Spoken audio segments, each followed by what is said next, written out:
Welcome to the Persist Series, Discovery E's monthly conversation series to help women in engineering and tech build community and thrive in their careers.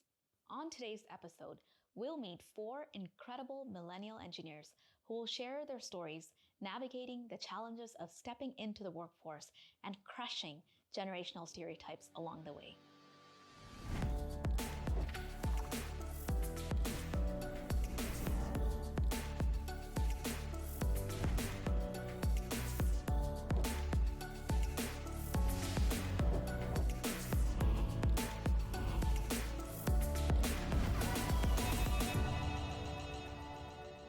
I'm excited to introduce you to an inspiring panel of millennial women who are reimagining the possibilities for the future of the engineering and tech profession. Cami Davis is a real estate agent and aspiring engineer. Danielle Lewis is a Cummins engineer and the creator of the Historically Black Colleges and Universities STEM Education Run. Lillian Ajamanyaboa is a plastics application engineer who is passionate about empowering others on their STEM journey. And you might recognize our panel moderator as the host of last year's Persist series, Andronica Klaas. Let's hear their stories.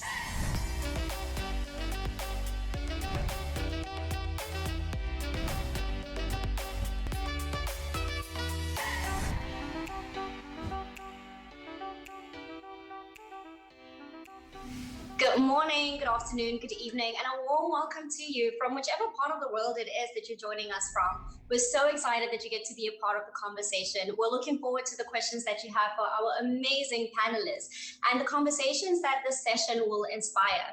Talking about our amazing panelists, I have the distinct honor of moderating today's session titled Generation Y on the Forefront: Crushing Stereotypes and Blazing Trails. For those of you who have not had the opportunity to meet me, my name is Andronica Klaas, and I'm currently a Quality Assurance Engineering Lead at Meta.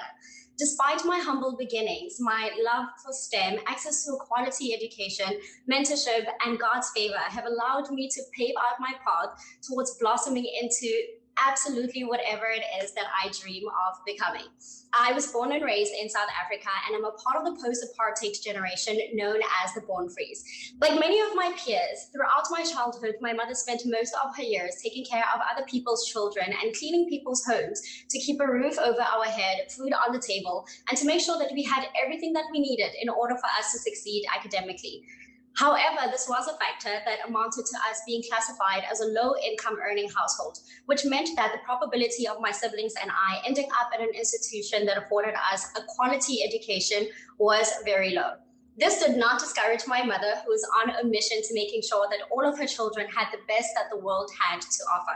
Throughout our upbringing, my mother instilled in us the value of hard work and opened our eyes to the possibilities that could become when you lean into education as a door opener.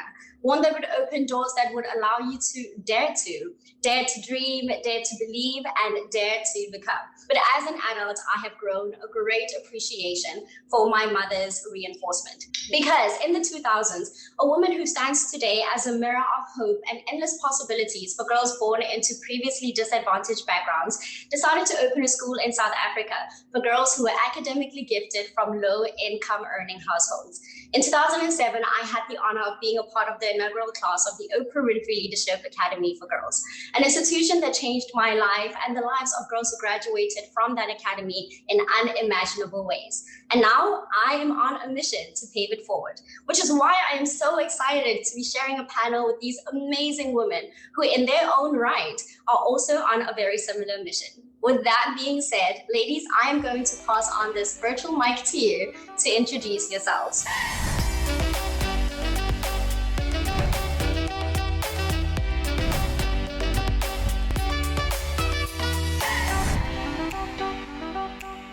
My name is Cami Davis. I am born and raised, I'm from Montgomery, Alabama. I attend the Alabama A&M University, go Bulldogs, in Huntsville, Alabama.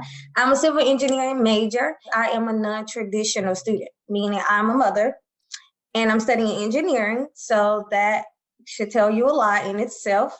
I'm currently an engineering internship with the railroad, BNSF, in Quincy, Illinois. And previously, I was a co-op at Georgia Power in Manchester, Georgia. And again, I do have a 2-year-old daughter. When I graduated high school, I did not know what I wanted to be, but I know I did not want to waste money and go straight into college. I knew I wanted to do hair and I knew I wanted to do real estate. And I figured along that route, maybe I'll find my way. Well, my principal and my mom had a different idea. I had to go to college. So I went to Alabama A&M and I majored in biology because my mom wanted me to be a nurse because you always have a job. And that's just all she knew. So I go to college, I'm in my calculus class, and I'm making hundreds on all my tests until the point my professor thought I was cheating. So on this one particular test day, he made me sit beside him in the front of the class, very embarrassing. And I took the test. I finished first, like always, and I was getting up to leave, and he said, wait, I have to grade it. So I'm like, oh, you thought I was cheating. So I was like, okay, that's fine. He graded it. I made 100 again. So he asked me what was my major, and I told him biology because my mom told me I had to be a nurse. And he asked me why wouldn't I major in a STEM or preferably math. And I told him, I don't know. I really don't even want to be at college right now. I don't know what I want to be. He said, well, when you decide what you want to be, I highly recommend you become an engineer. Thanks to him actually opening my eyes to becoming an engineer. Well, I still wasn't ready to become an engineer. I wanted to do hair. So I dropped out, moved to Atlanta. So I went to Paul Mitchell and I got my cosmetology license. After I graduated hair school, I went to real estate school, actually in Huntsville, Alabama. Got my real estate license. And I noticed in real estate that we had a big wealth gap between African Americans and whites with purchasing homes. So I'm like, oh my God, how can I become a developer? How can I develop affordable homes so we can bridge this wealth gap? And I could not find a person who was already a developer that looked like me, help me get on the right path. So actually, again, it was a white male who actually told me, you're probably going to have to become a civil engineer to get your foot in the door to go where you need to go. And that's exactly what I did. So now I'm here. And I hope to be one of the biggest developers in the future.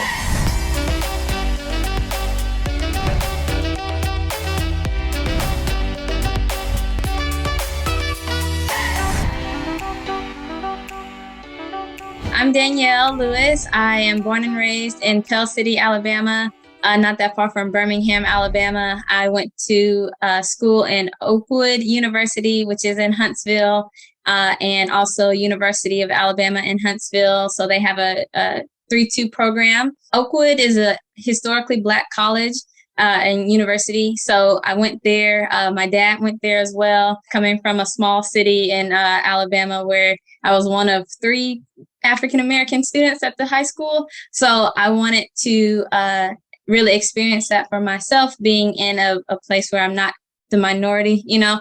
But the thing is with that, Oakwood doesn't have its own engineering program. So I studied applied mathematics and then for 3 years and getting my general ed classes. And then I transferred over to University of Alabama in Huntsville, where I finished the rest of my core mechanical engineering work. It's interesting because the reason why I wanted to be an engineer is because my mom is also an engineer. So I learned about engineering from her. I guess my love of math got, passed down from her. And so that was the first person that really introduced me to engineering. I also feel like I didn't exactly know what I wanted to do. So without that kind of foundation or guidance, I feel like I would have just been a bit lost. I started in biology as well, and then I realized that wasn't for me. Throughout my time in college was very reassuring that I was in the right position. I was in the right major because I felt like I understood the material. I felt like everything kind of came naturally with the different opportunities as well that were presented to me. Thank goodness through different organizations like the National Society of Black Engineers. If you don't know about it, look it up. It's another resource that I like to share with people is uncf.org. They have a lot of different scholarship opportunities as well. That's not the only one, obviously, but they really helped me out while I was in school. So that's my nod to them. And then also with that experience that I had, I started a organization, a company called HBCU STEM Education Run to educate, elevate, and empower HBCU STEM students through scholarships and career resources. So that's my opportunity to pay it forward, my opportunity to give back to HBCUs. So I work for Cummins Inc. in Columbus, Indiana. Electrical vehicle systems engineer, product specialist is my title. And so, that work has also been very rewarding. The next generation of technology that we are bringing forth and being able to deliver to the world. So, that's a little bit about me, and thank you so much for having me.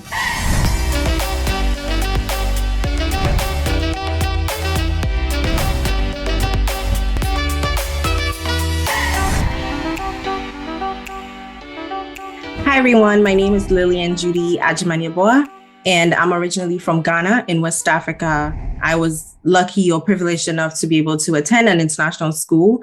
And in Ghana, when you do get that exposure, you are allowed to, it kind of opens up your world to going to college outside of Ghana. So that's how I basically ended up in America. And, I thought that was going to be a breeze. I thought it was going to be a smooth journey, but I didn't realize that that was going to be the beginning of me evolving and growing into who I am now. As a child, I always loved maths. I always loved sciences. I always struggled with English, actually. And so I ended up getting scholarship to a school that had the chemical engineering program. And so I ended up in Florida Institute of Technology, to pursue chemical engineering with the hopes of eventually transitioning into petroleum engineering. I was always I would say one of the top students in math. So math was it was second nature to me. So I didn't expect college to be any different, but my first semester in college was tough. And I didn't know anything about culture shock. I didn't know anything about being the only girl or the only Black girl in a class, because I grew up with everybody in my class looks like me. Almost everyone in my country looks like me. So it wasn't anything that I was used to. And so culture shock, coupled with just me being very young and immature at the time, and, coming to a country to kind of pursue education on my own, figure things out on my own, grow. I almost got kicked out of college in Florida because of really low grades. And now I can say that failure has gotten me too. And so I like to share that part of my story, because there may be people, young girls who look like me, who, yes, we want to go into engineering, but sometimes it can get tough. Sometimes there may be other factors from family, from finances. Things can affect you, and you can end up, not performing to the best of your ability. And so I attended a community college, and I received an associate's in engineering science degree, and went ahead to pursue my bachelor's degree. So on one of my college tours, I met one of the engineering deans, and luckily he was the dean of plastics engineering department.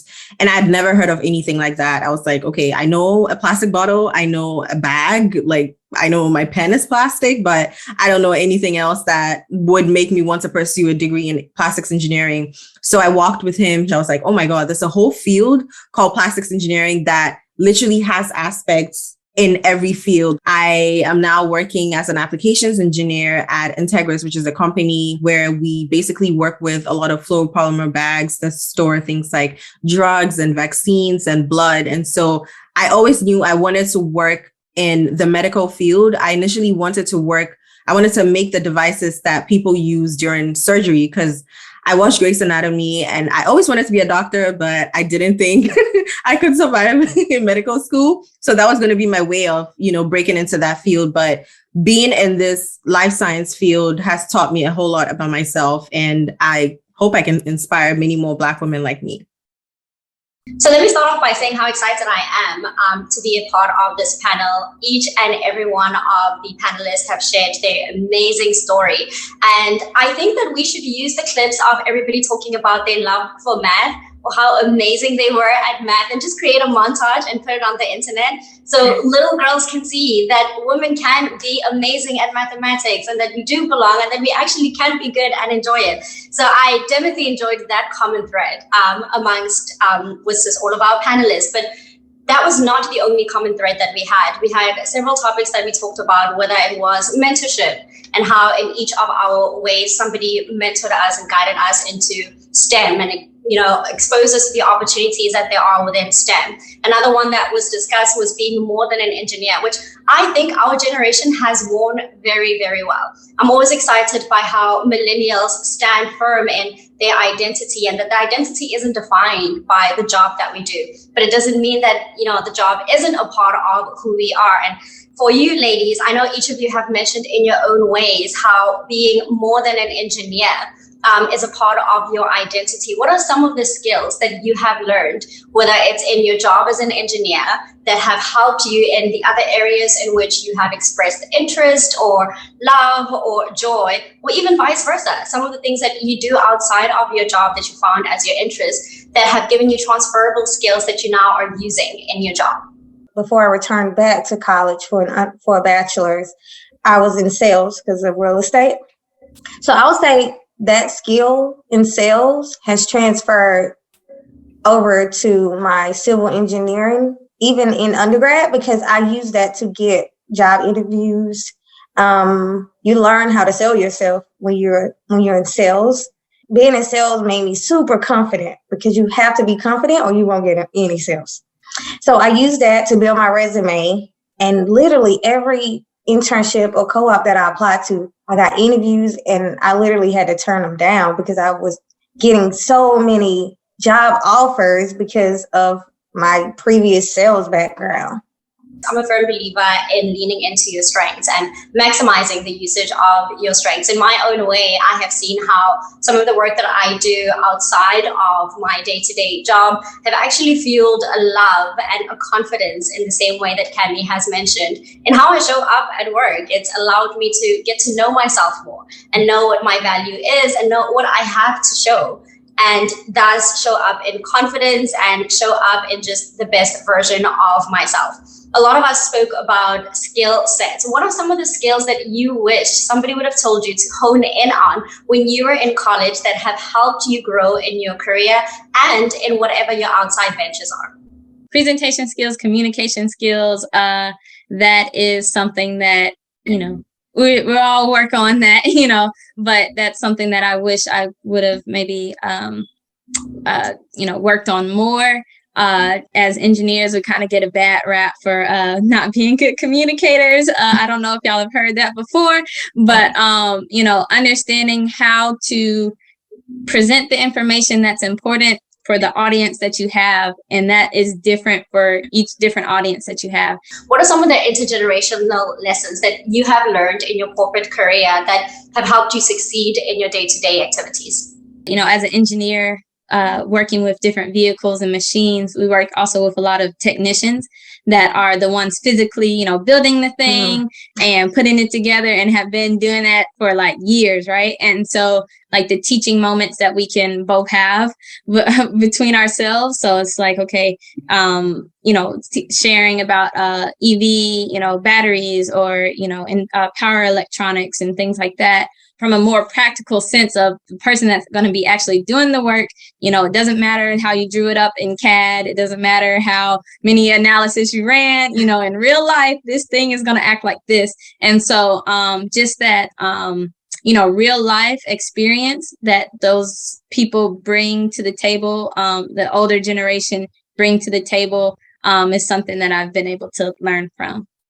I started as a technician. My first role was not an engineer position. And I really struggled with that mentally, because I felt like I have this engineering degree and I deserve, or I should be starting out as an engineer. And I remember I would go for interviews and they would tell me the technicians know more than the engineers, because they are literally working with the products hands-on day in and day out. And so I'm literally just starting out with learning more hands-on stuff, as opposed to, sitting on my computer and working with things on the computer. So they helped me not see it as much of a lesser position, but as something beneficial to me. How do you think we continue to grow and to learn? Because one of the arguments in that is that we don't stay in positions long enough for us to be able to maximize our growth potential in a particular role. Do you agree with that? Or do you think that there's still a way for us to grow and maximize the growth potential and then just leave when you feel like you've gotten out of the role which you need to?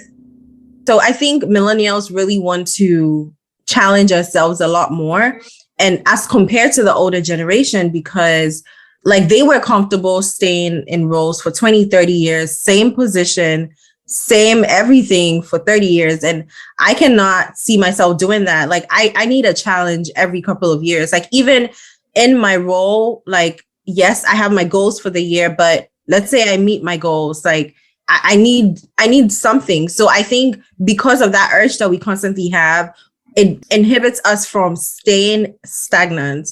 And I think that's where the difference is. Like, I don't want to stay stuck in a position where I'm literally doing the same job over and over again. I don't know if they need to challenge us more. I don't know if we need to say that during our interviews for them to know, because I think that's really what is causing most of the issues. You just have to evaluate them just like they evaluate you, because this is a two-way street. I couldn't agree anymore with you ladies. I do think that millennials define success very differently to what we have traditionally been raised to define success as. And it's something that I have enjoyed, watching our generation grow into. I agree that some of the companies need to revamp, and get with the times. We are a generation that has a lot of curiosity. And because of the amount of access that we have to the world through our fingertips, it is their job for them to figure out, how do you keep your people engaged and how do you keep the generations, to come, feeling like they're not just showing up to clock in, because we are not that generation. And by God's grace, a lot of us are privileged enough to be in that position where we don't have to just stick to one job in order for us to be able to make ends meet. How do you navigate burnout, right? Like, what are some of the ways in which you either prevent yourself from burning out? I personally did not know how to not push myself to the point of burnout. So what are some of the ways in which you either prevent yourself from burning out or navigate that burnout? Building strategy, right, within your day-to-day job that lessens whatever it is that leads to you feeling burnout. I think because I used to get burnout so much in my 20s and I'd hated the feeling. I'm such an advocate for therapy too. So I do go to therapy. It was to a point where I had to go twice a week, but we're not there anymore. Maybe once a month now. So I had to figure out a way to not ever get burned out, right? And my thing is, I don't eat, sleep, drink, and breathe engineering, because that's how I'm going to get burned out. I remember the first time I really, really felt burnt out. I was like, not crying to my sister, but near crying to my sister. And she was like, the best, how do you eat an elephant? And she said, one bite at a time. What are some of the practical skills, right? And some of the ways in which young women, or even women in general, who are interested in your field of study, what are some of the things that they could focus on? So in the spirit of paving it forward, if you were to give a cheat sheet on how to, grow and succeed within the career field that you are in, what would some of those items be? Open your mind up to the fact that your path or your journey may not look like they've made it look on the news or in the world, or when you were growing up, how our parents envisioned our lives to be like, okay, go to school, graduate, work, get married, all that. No, it could be a maze, honestly. And that doesn't make you less done. That doesn't make you less equipped to be able to do this thing called life. But just open your mind up to how different your journey could be. But then just know that difference is what's going to make you stand out. And there's one quote that I always live by, and it goes, I took the road less traveled, and that has made all the difference. I stand on that every day to know that me taking a different non-traditional path has really made me who I am now. And I'm really, really grateful for the ups and the downs. And so, yeah, that's what I have. A lot of us spoke about how there was intergenerational learning in our journeys that led us to where we are today. If you could go back to your little self, what would be the best lesson that you have learned from, say, a peer or an older person that was passed down to you that you feel like you wish you would have listened to earlier on in your life, that maybe might have given you an extra edge? I mean, you all are in amazing positions, so clearly it worked out and you didn't need to. But for all of our young listeners, what is that lesson that you learned from somebody who is of an older generation? Don't sweat the small stuff, and all things are small. That really, I mean, if I would have just really knew what I knew now then, that really makes sense, because what I thought was failure was small. Like, that wasn't failure, it was a lesson. I think I would say there's purpose in the pain, but I think that most of the time when you're going through tough times or tough seasons, you think it's terrible, right? But then with my journey and how things have worked out for me, I've realized that the tough seasons are meant to push you into whatever purpose that you have. And so I think if I knew that, then I wouldn't have wasted so much time trying to fix something that I had literally no control of. You know, bloom where you're planted. So I took that to mean, you know, we get so, I don't know, in the hustle and bustle or so forward thinking that we don't enjoy the either the position that we're in or the place where we're in currently, to be able to deliver our best and to provide our best and to get the most out of that situation before thinking, hey, what's the next thing on you know, my plate, which is a fair advice to have, you know, bloom where you're planted. This has been an absolutely amazing panel. Thank you, ladies, so much for taking your time to pave it forward. It has been an absolute joy. Make sure you advocate for yourself and the amazing work that you're doing, because nobody else is going to blow your horn as amazingly as you can, because you know the effort, you know the impact, and you know all of that. I selfishly want to continue to have this conversation, but we're going to go ahead and wrap it up. Thank you, ladies, so much. Thank you. Thank you. Thank you so much.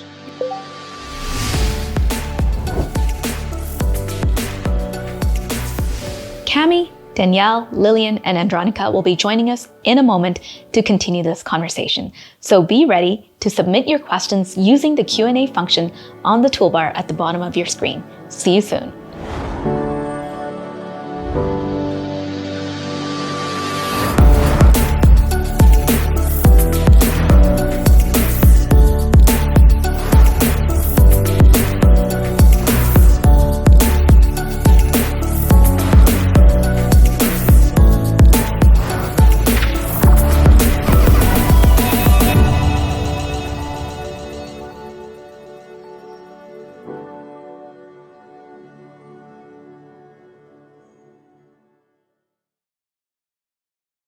The person that's interviewing me, like, what is your favorite thing about the company? What do you enjoy the most? Because as a new engineer or a new, you know, whatever your role is in that company, your experience, the people that are there already would probably have the most candid answers to share with you.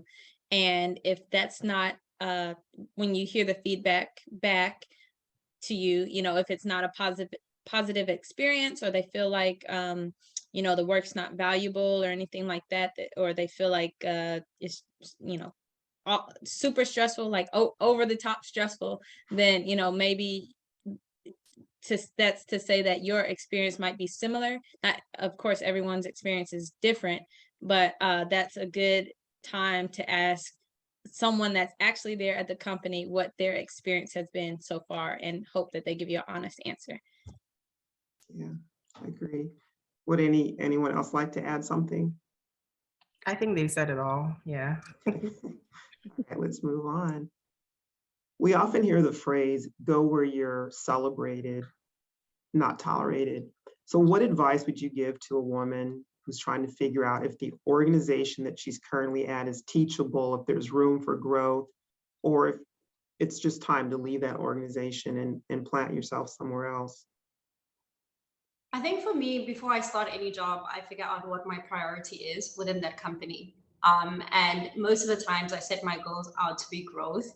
So that is the one thing I always pursue in whatever job opportunity there is. And based on what the role is, right, I can define what my growth potential looks like. And also based on conversations that you have with the interviewer, you get a good idea of what that looks like. Some companies are teachable, and I have found that, you know, sometimes you come across amazing managers who really are supportive and really want you to grow. I am blessed to have a manager currently who is that way.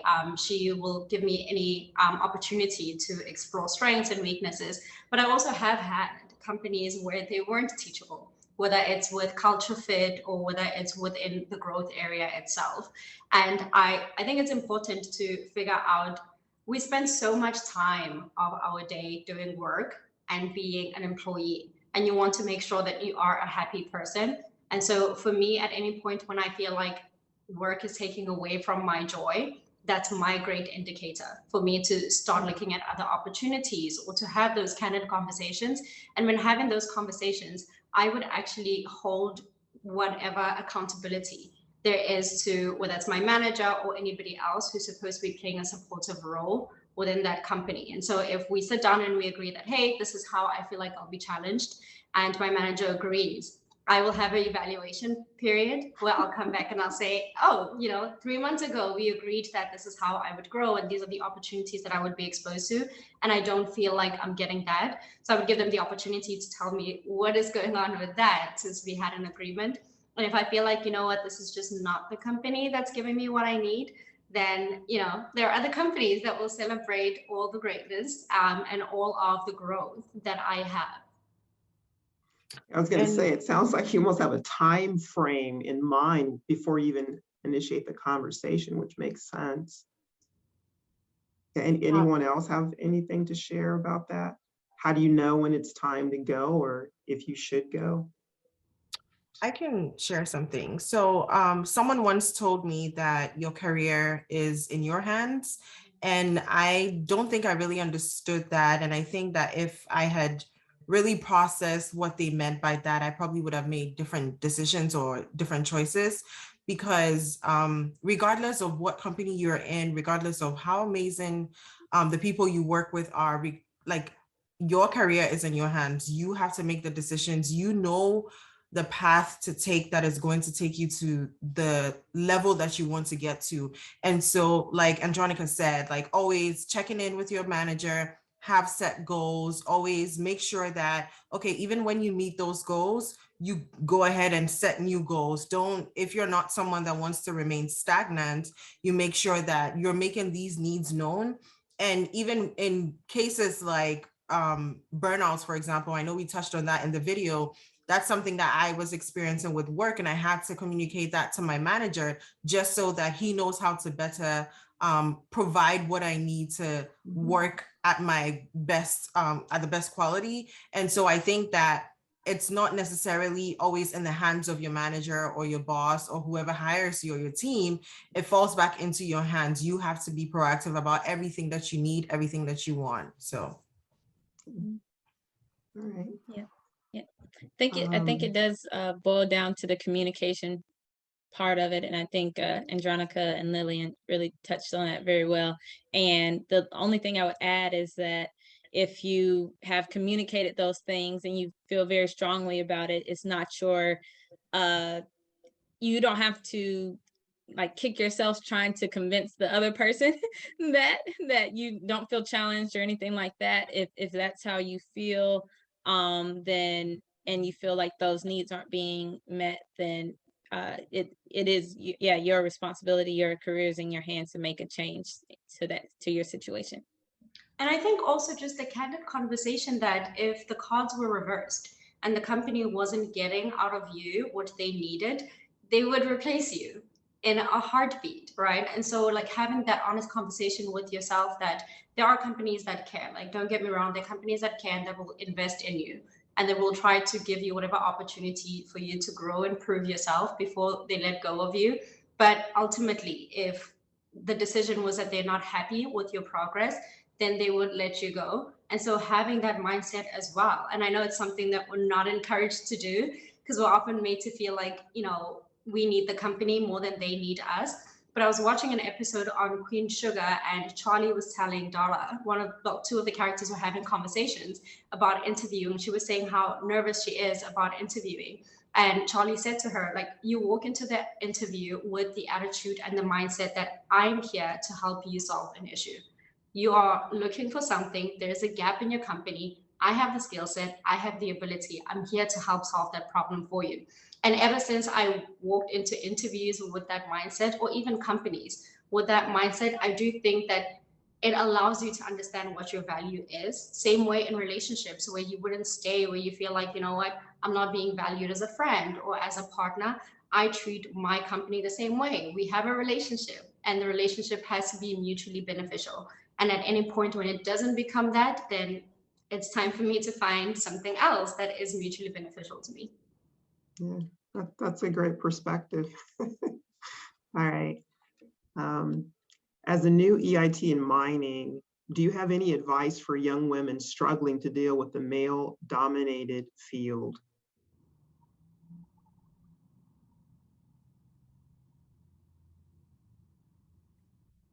Has anyone experienced that?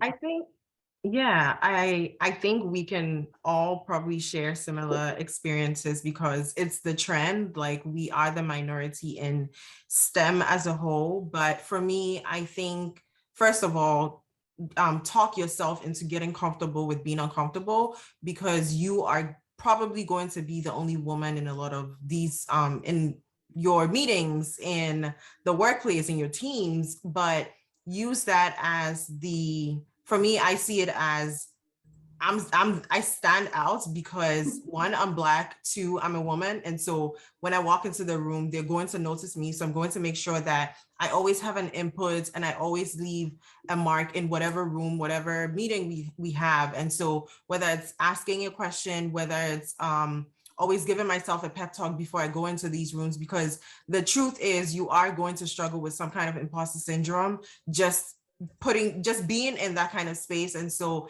I can do things like reminding myself that, listen, you have this degree because you worked hard for it. And that's the same thing that all the other men in the room did. They don't have anything above you. You just need to constantly motivate yourself and remind yourself as to how you got here and why you're in the room, because you deserve to be there. So I think it just boils down to talking yourself into what you possess. Yeah, so I agree with Lillian on that part. We are all in a male-dominant industry, right? It doesn't matter what part of engineering you're in, it's a male-dominant industry. Pep talk is good, especially before you walk through the door, because when you're prepared, you're confident, right? So when you walk into a room confident, it doesn't matter if it's a woman, a male, Black, white, it doesn't matter. You're going to be respected because they're like, okay, she knows her stuff. So I think a lot of time as women, we walk in with a guard. Like, go ahead and let your guard down. Letting your guard down is going to come from preparation. Preparation comes from your pep talk. You are there for a reason. You got your degree, you studied, you know your stuff. Just be confident. Confidence is going to take you through any door. What about having a candid conversation with these people who are intimidating, these dominating males? Any advice on what would you say to someone? You can pep yourself up, but what are you actually saying to them? Okay, so I could go because I'm the only female in my office and I'm the only Black person in my office, right? So when you have your pep talks with yourself and when you go in confident, when you're confident, you can have these conversations, right? So let me give you an example. I mean, I have a lot of examples, but I had maybe someone from another department come into my office. Well, he noticed me because I'm the Oreo in the room, but all of my engineering counterparts, like, they're always there on guard to protect me.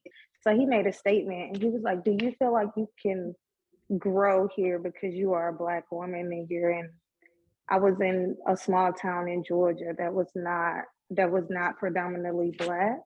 And I said, yes, I do believe I could grow here because in my mind, I'm here for a reason, right? So you have to have these conversations. And if you're having a conversation with a particular employee and they're not listening, take it to the next level, right? Because you're there for a reason. And sometimes it's intimidation on their part. So people do treat you a certain way, not based on you, but based on how they feel in the inside. So you can always go above them. And if the person above them doesn't get it, it's a person above them. So just keep going. Like, don't lose your confidence at all. And it is an intimidating thing, right? To have conversations with somebody about their behavior based on what feels like a perception. because at times it is difficult to navigate and figure out. I've had instances where I wasn't sure if somebody interacted with me that way because I'm a woman, or if this is just somebody that mansplains absolutely what everybody has to say. And so I think for me, one, it's like paying attention to behavioral patterns and seeing like, is it just me? And there will be times in which I will tag on an ally and say, hey, in this meeting, can you pay attention to this? And let me know if it's just happening to me or if this is a person who behaves this way for everybody. I know that there are times in which I am sensitive to how people talk to me, especially because I expect at times to be spoken to in a different way because I am a woman and that's just, you know, the way of the industry. So I think being conscious of your own biases and being conscious of your own experiences. Another thing that I have learned is having conversations from a constructive standpoint.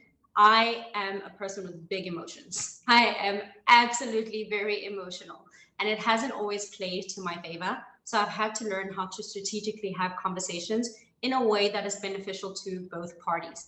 I think that at times in corporate spaces, people are more receptive to, hey, this behavior is taking us away from being able to achieve this as a team, as opposed to a, hey, I feel like you're not treating me fairly compared to everybody else. So one of the best pieces of advice that I got from one of my mentors was that, right? Like pay attention to how that behavior is taking away from you being able to deliver a project or everybody on the team being able to do that.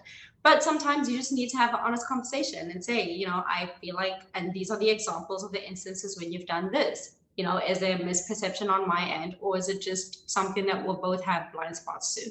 So it is a tough conversation to have. I think you navigate it on a basis to basis, but those are the two things that I normally look out for when having these conversations. A lot of great advice. Yeah. Can I add something as well? Oh, absolutely, Danielle. Thanks. And just as a cautionary, word of advice, or our first thought, hopefully, is not, that person is treating me like that because I'm a Black female or I'm a female in engineering. That shouldn't be our first thought. So I appreciate it when Andronica, mentioned that, like, hey, someone else kind of watch this too and see if that's, the situation. But just keeping that in mind, that we are, at the end of the day, we're engineers. That's what I like to remind myself. At the end of the day, I'm an engineer. At the end of the day, I'm here to do a job. And I happen to be a Black female, and that makes me, also valuable to the team. But, ultimately, the work is the work, and regardless of my differences or your differences, then we're gonna get the thing solved. So that just like I said, little tip. Yeah, there's a goal and there's a deadline. And a lot of times we're behind schedule. So yeah, we got to move on, get past those things. All right. Do you think there's a place for women of colors to succeed, to be a subject matter expert or a seasoned employee?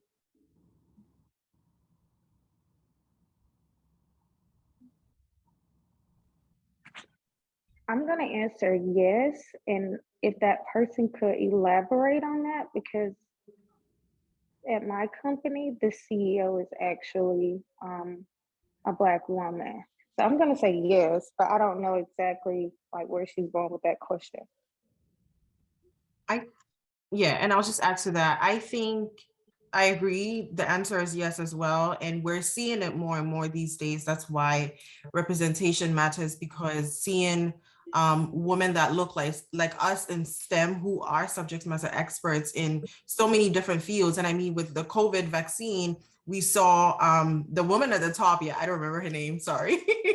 We saw her kind of, shed light on Black women in STEM making great significant change in the world. So I do think we can, and I think that we are all on the path to getting there. But I think it's important to realize that because this is not something that has been done before, we are breaking or changing stereotypes. And so it's easy for you to think that it's not possible for you to become an SME in your field, but just see it as, okay, you're going to be the first person to embark on this journey and you're going to make it. So I think you need to constantly believe in the fact that you can get there. Okay, there's a little bit of context that was added. There's such a level of diversity and inclusion within the ways of working that many companies appreciate by having employees who feel best in positions where they are the experienced subject matter expert, as well as those who may want to be like Lillian and explore new opportunities. So that's the context.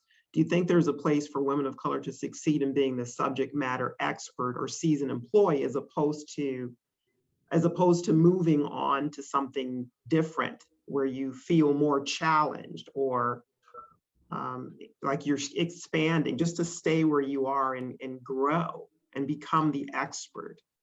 I think there is, and to add on to what has already been said, I think the big thing when becoming a subject matter expert is being able to bring visibility to your work. I found that whether it's doing it through yourself or through sponsorship, right? So having somebody else who actually can carry your name into rooms as somebody who knows the content and who you can rely on. So for one of the projects that I work on, which is very much out of what my regular scope would be, that has been one of the experiences where I'll have people say, oh, you should reach out to Andronica, she's done something similar. Or you should reach out to Andronica because she leads that particular project. So I think bringing visibility to the efforts that you're doing, I find that at least for me and like some of the women of color who are in my space, who are of the same age, we find it very difficult to visibly show the work that we're doing. We have a mindset of, oh, if I get the work done, then the work is done. Why do I need to tell anybody that I did the work? But actually, you do need to tell people that you did the work, whether it's sending out impact reports or whatever the way is within your company to go in and broadcast that, hey, this is the work I'm doing and this is the impact that it's getting. That's how you also get viewed internally as somebody who has the answers in these areas. And so I think, yes, there is, but what I would encourage women and women of color to do is be more vocal about it. I have male coworkers who will walk around, like just tooting their horns about the amazing work that they're doing, right? But I come across a lot of women who do amazing work, but don't toot their horns. And I think it's that expectation that somebody's going to give us that affirmation. Whereas, with the male gender, they just know like, oh, I did great work. Everybody's going to know that I did great work. So that would be my only advice in terms of like wanting to be a subject matter expert is when you're not getting that visibility externally, be the person that brings that visibility to yourself. Okay. Yeah, that reminds me of something that was shared by Telly Whitney, who was featured, I think, in 2020, an amazing woman, co-founder of the Grace Hopper celebration and former CEO of Anita B. But she said it's not so much who you know. Everyone's about getting their connections, but having people know what you're capable of doing is extremely important. And I'll never forget that. Absolutely agree. Yeah. Yep. All right, let's go on to the next question. Do you feel that there is a negative connotation with a candidate who has jumped around from company to company? Does that look like someone is not committed to the job? And I don't have any extra context on that one. So what are your comments? I think there's a perception about moving around from company to company, but I think for me and being Gen Y, we are not just moving around because we like the thrill of jumping from companies, but we're looking for something. So I don't think that I'm not just leaving a company because I'm not learning anything. I make sure I get what I need from the company, build out my resume, stack up my my projects, and then move on. So if you see me and I've worked at 3 companies, I have the skill set of someone who's probably been working for 6 years in the same company. So we're not just moving around, we're actually, it's more value, what do they call it? Value versus, what'd you say? No, go ahead. Okay. Yeah, no, quality over quantity, basically. Yeah. So I don't think it means you're not reliable or anything like that. Have any of you ever been questioned at an interview regarding your having transitioned to different jobs in a short span of time, or that's never been an issue? I think it's more acceptable with our generation, right? I think it's a trend that a lot of recruiters and interviewers are actually aware of. I interview for my company, so we know that in most cases, the millennial retention rate is about 2 years.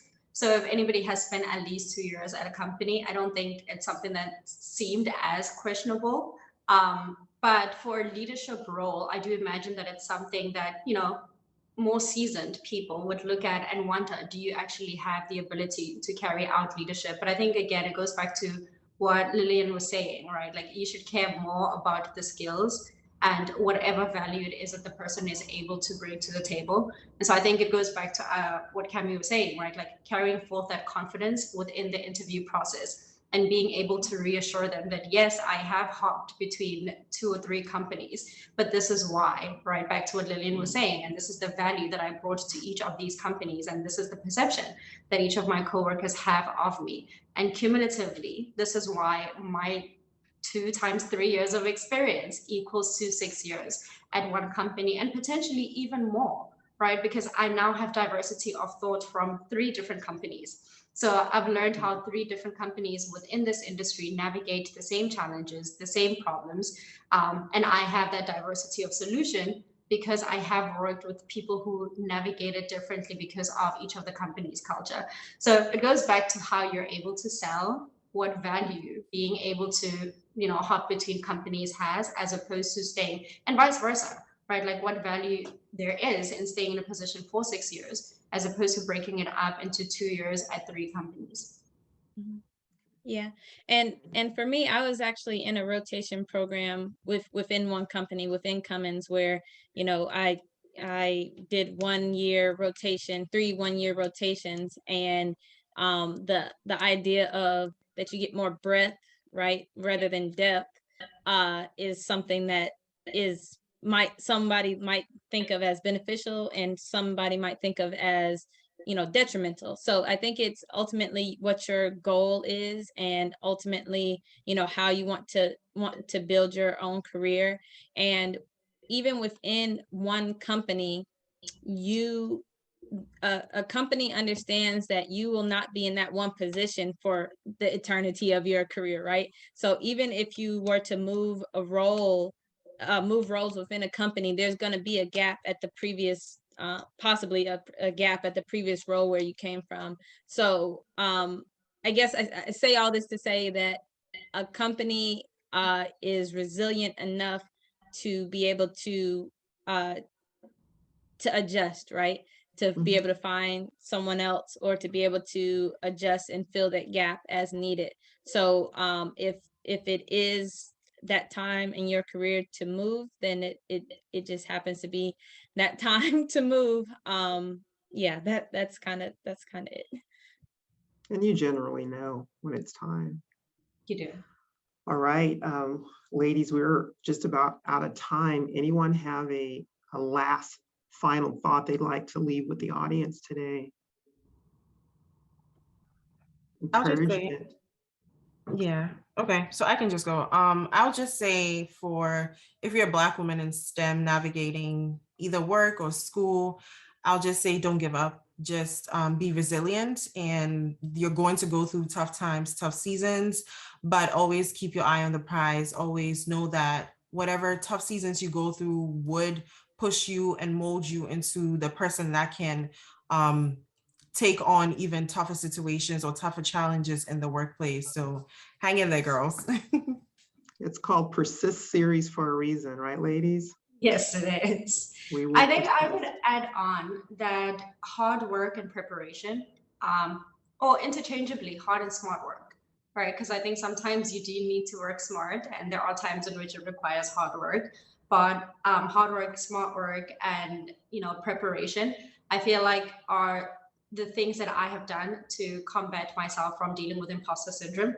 Because as Lillian said, like, it's a tough thing for you not to feel when you walk into spaces where you are the only one that looks like however you look, whether it's woman, whether it's Black, whether it's Black women, whether it's women of color, whether it's white women, right? And so for me, like, the ways in which I do that is I over prepare. I literally will make sure I remember it and I can go through it in my sleep, so that when I walk into those spaces and I am met with that fear, I still feel confident in the fact that I prepared. And like Lillian said, persist past the fear. I know that sometimes it's very crippling to experience that fear. So having a routine around that, I am big into prayer and gospel music, and sometimes I'll light a candle. And that's like my pre-prep routine for any big meeting that I walk into where I feel a little intimidated or I feel a little scared. So having that thing that like centers you and grounds you and reminds you that you are amazing and that you have so much value to offer. If you didn't, they wouldn't have hired you. So finding a way to like bring yourself back into that truth and knowing that as your grounding truth into every moment that you walk into. Anything else, Danielle, you'd like to add? Yeah, and I would just add that for anyone that happens to be a student at this time or is a student at this time, the importance of scholarships, the fact that there are companies out there that understand that there is a lack of representation for women in STEM, for Black women in STEM, for Black engineers, all of those things where they are willing to invest in you. And so I just always love to advocate for scholarships and financial resources that are available. So, National Society of Black Engineers or uncf.org, for example, where they are resources that you should not leave on the table. Do not leave any money on the table. Thank you, Andronica, Danielle, Lillian, and Cami. I'm not sure if you're still there or not. Thank you, our audience. We're going to take a summer break. We won't have a session in July, but please do check back on the website and look for emails from discovery.org. Thanks, everyone. Bye. Thank you. Bye.